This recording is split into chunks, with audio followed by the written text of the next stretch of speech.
आज आपण FCC type unit सेलमध्ये पॅकिंग इफिशियन्सी किती असते पाहणार आहोत.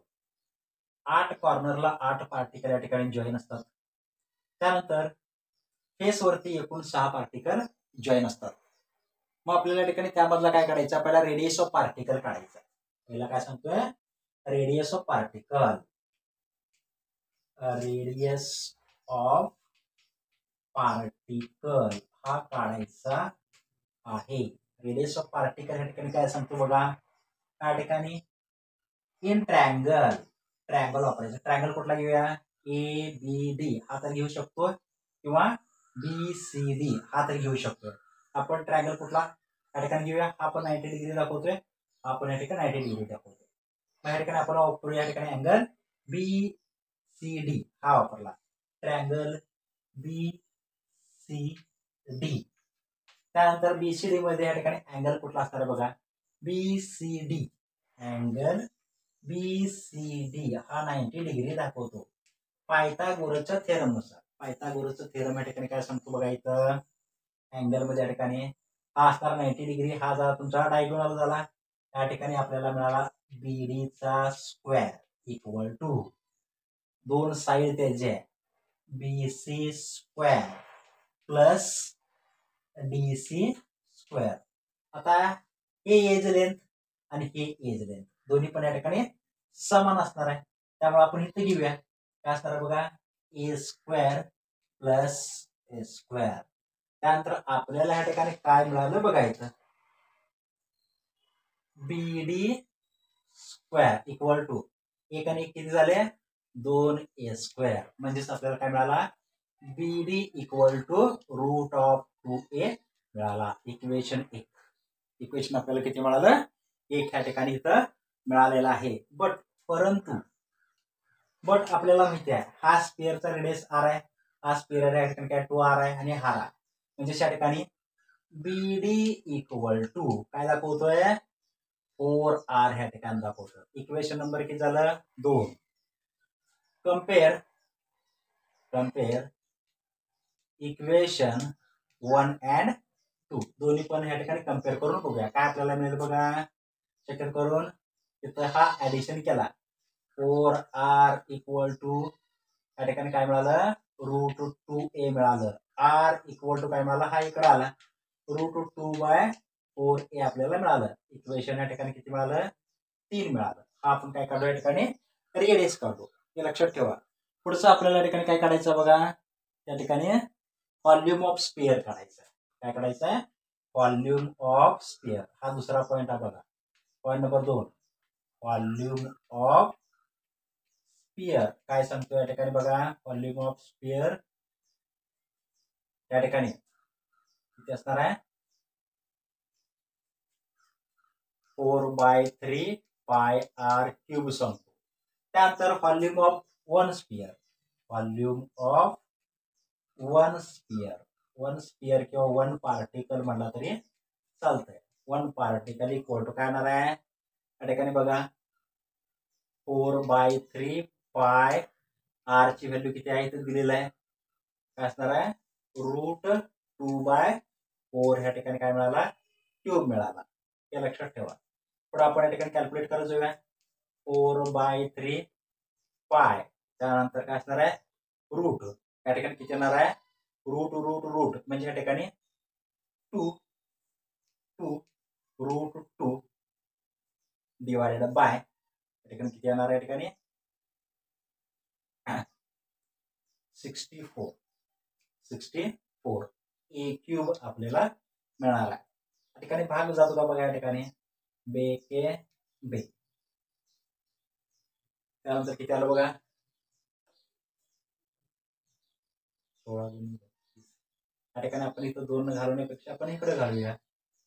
4 1 4 16 चौक 64 बे इथं 8 आले इक्वल टू काय मिळालं बघा. या ठिकाणी इथं पाय आहे ते रूट 2 आहे, पाय आहे, त्यानंतर परत A क्यूब आहे डिवाइड बाय 8 3 24 किती झालं या ठिकाणी आपल्याला 24 ह्या ठिकाणी इथं मिळालेलं आहे. ते इक्वेशन नंबर किती झालं 4 झालं. इक्वेशन किती मिळाले आपल्याला? एकूण 4 इक्वेशन मिळाले बघा. त्यानंतर आपल्याला पुढचा जो पॉइंट आहे तो काढायचा. या ठिकाणी काय असणार बघा? Total volume of particle. तिसरा काय काढायचा आहे? Total volume of particle. Total volume of particle हा पॉइंट या ठिकाणी काढायचा आहे. आता या ठिकाणी व्हॉल्यूम ऑफ पार्टिकल ह्या ठिकाणी काय सांगतो आपण बघूया. काय असणार आहे बघा? टोटल व्हॉल्यूम ऑफ पार्टिकल काय असणार आहे? Volume occupied. Volume occupied. Volume occupied काढण्यासाठी आपण या ठिकाणी इथं पहिला काय घेऊया? शक्यतो करून टोटल व्हॉल्यूम काढण्यासाठी FCC unit cell. FCC unit cell contains 4 particles. 4 particles. FCC मध्ये किती पार्टिकल असतात? 4 पार्टिकल या ठिकाणी जॉईन झाले असतात. आता बघायच्या ठिकाणी volume occupied. Volume occupied. Volume occupied by particle equal to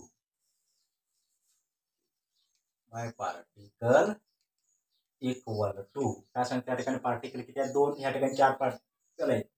4 into आलेलं या ठिकाणी कुठं असणार बघा? √2πa³ डिवायडेड बाय किती आला? 24.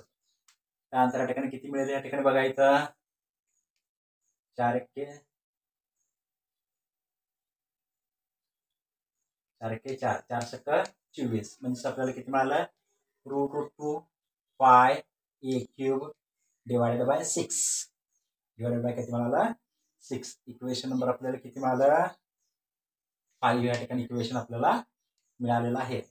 पुढे आपल्याला काय करायचं? पॅकिंग इफिशियन्सी काढायचं. तो पॉईंट असणार हा. पुढचा नेक्स्ट असणार आहे 4था packing efficiency. Packing efficiency equal to काय म्हणताय? Volume occupied by the particle √2πa³ divided by 6 divided by किती येणार आहे? a³ total volume of the sphere into किती आला? 100. त्यातला हा ग्रुप निघून गेला. राहिलं काय बघा या ठिकाणी? √2π त्यानंतर into 100 divided by 6 divided by किती मिळालं? 6. आता √2 ची व्हॅल्यू किती असणार आहे? 1.414 इंटू पायचे 3.14 गुणिले 100 भागिले किती मिळाला? 6. या ठिकाणी एकूण टोटल जरी काढलं त्या ठिकाणी किती आला? 74% आला. किती आलं या ठिकाणी? 74% आपल्याला मिळालं. आता वाईड व्हॉल्यूम काय सांगतं? वाईड व्हॉल्यूम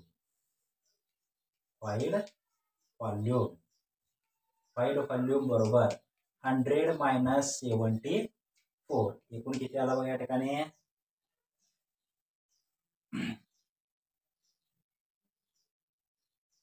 26% या ठिकाणी आलेला आहे. आपण ओव्हरऑल या ठिकाणी काय काय बघितलं बघा?